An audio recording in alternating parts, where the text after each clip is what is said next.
used to be at that level. You know what I mean? I've got a question for you boys, actually, talking about that atmosphere that you're mentioning. So obviously, the main thing about football is talent, right? We talk about, does he have the talent to make it, or does he not, or does she not have the talent to make it, obviously. But putting talent aside, how important is it to be able to deal with the pressure of coming out into a stadium with whatever 40, 50,000 fans watching you, and you have to perform? And I think at that point, it goes a little bit beyond talent. Yeah, it's a little emotional. Jules, I'm going to grab my drink because that is a massive question. Shane, do you want to go first for that? Because Shane's obviously played at a really good level.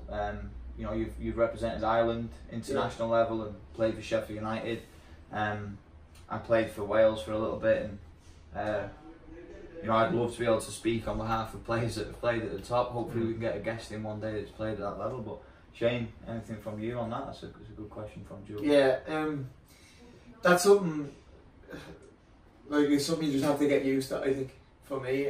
I think it was more so when I played actually in the Irish Premier League, was when I was when we started to get kind of that atmosphere and stuff, because we had the Dublin derby, which was Bohemians against Shamrock Rovers, where I mean, like, that was quite serious with the fans and everything. Like, it was kind of hostile, and you know, the smallest thing, if you've done wrong, the fans will be on you from both sides and stuff. And it's something that I just think it comes with your experience as well.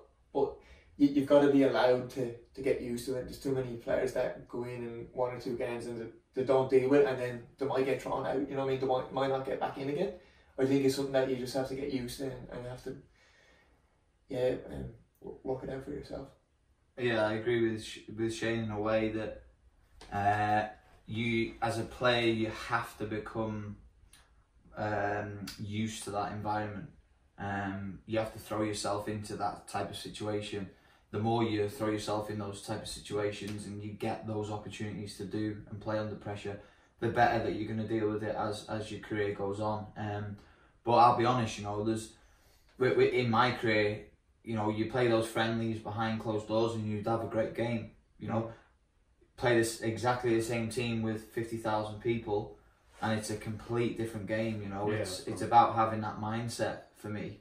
You know, players can have, you know, the word talent gets thrown around a lot lately. You know, I use it a lot on my Instagram, but it means nothing if you haven't got that determination, that drive, that professionalism, that mindset to go all the way. You know, we work with a lot of talented players, but it's so easy to call a player talented at 9, 10 years old when really they haven't experienced what it's like. You know, I think part of development is obviously talent is the biggest thing, developing talent, technical, tactical, whatever it may be, but part of development is also developing the mental and emotional side of the game.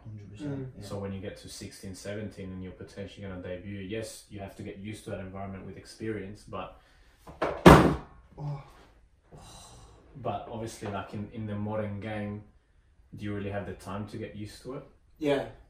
That you're expected to perform as soon as you go into the first team or even into the reserve. So no, you don't have to have some preparation already. But for me, that's the difference between the top level, because of course. I've always kind of said, technically, there's not loads of difference between the top level and even the level below, say the Championship or Premier League or one. It's just them players that can deal with that bit of pressure and that expectation of you've got to be at it week in, week out, you know what I mean? So to be able to perform, for example, at training, you might be outstanding at training. Can you take that and do it in front of 50,000 people, and still perform the same? Do you know what? I think preparation comes into it. If you feel like you've had an amazing week of training and your confidence is high and you've got the right mindset, you should be able to do it in front of 50,000 people. I think if you keep telling yourself, I've trained well, I've done this pass 50,000 times, I've done this cross 50,000 times in training, I'm confident, I've had touches the ball, there's no reason why they shouldn't do that. Yeah, but if you're in that where it's quite hostile and stuff and something doesn't go right, or you give the ball away and fans jump on you, then the training and stuff that goes out the window. You just have to be able to deal with that, soak up that pressure and get back on the ball and go again. and that's where some people struggle. I know personally, when I used to play in them situations, I found it quite difficult. Especially as a midfielder, obviously. I think as a midfielder, especially 6 or 8, like once you make 1 or 2 mistakes, especially if you're in your own half, sometimes I like to call it tunnel vision, where usually where you're so clear and you can see everything, but you start to make mistakes, you only start to see what's in front of you and everything becomes really slow. And you got to be able to get yourself out of that within the game, and start playing your natural game a little bit as well. It's a big question. It's a big question because I feel like that's what can make or break a player. Yeah, 1000%. You know, there's players in the Premier League that are not technically gifted, but they have that mindset. Yeah. And that's why they're playing where they are. Yeah. But for me as well, I think it's a personality thing as well, Shane. Like, you know, if you're a shy character off the field, and maybe you're lacking confidence off the field, what are you like when you step on the field? You know, what type of personality have you got when you do make that mistake and the fans are on your back? Or let's just say we put ourselves in some of our plays now where there's only parents watching, there's not that many, you know, and they make a mistake. What's their personality like? What's their mindset like to try and put that mistake in the bin, completely forget about it and make sure the next one's a good one? I think that's maybe what let me down in my career as well. I wasn't used to playing in front of that, you know, getting put in that situation where we were in front of a lot of fans. You know, I could maybe 10 to 15 times I got put in that environment. So for me, I don't think that's enough to train that as well. And I'm the same as you, Shane. I felt the pressure a lot more in them games. Who did you feel pressure from? Like, what was the pressure? Was it pressure from yourself, pressure from fans, pressure from your coaches? No. What was the pressure? 100%. The pressure wasn't from the fans when I was playing. It was more of a case of I felt like I was just letting the team down. So that pressure would get to me, thinking, oh, I'm letting myself down, letting my team down. But also, I was just a winner. I hate losing. So I used to get that fear factor of, oh, I might lose it and have a bad game. And back then when I was 18, 19, 20, it used to ruin the rest of my week sometimes. Yeah. But I don't think I was put in that environment enough for me to actually gain that experience and get used to it.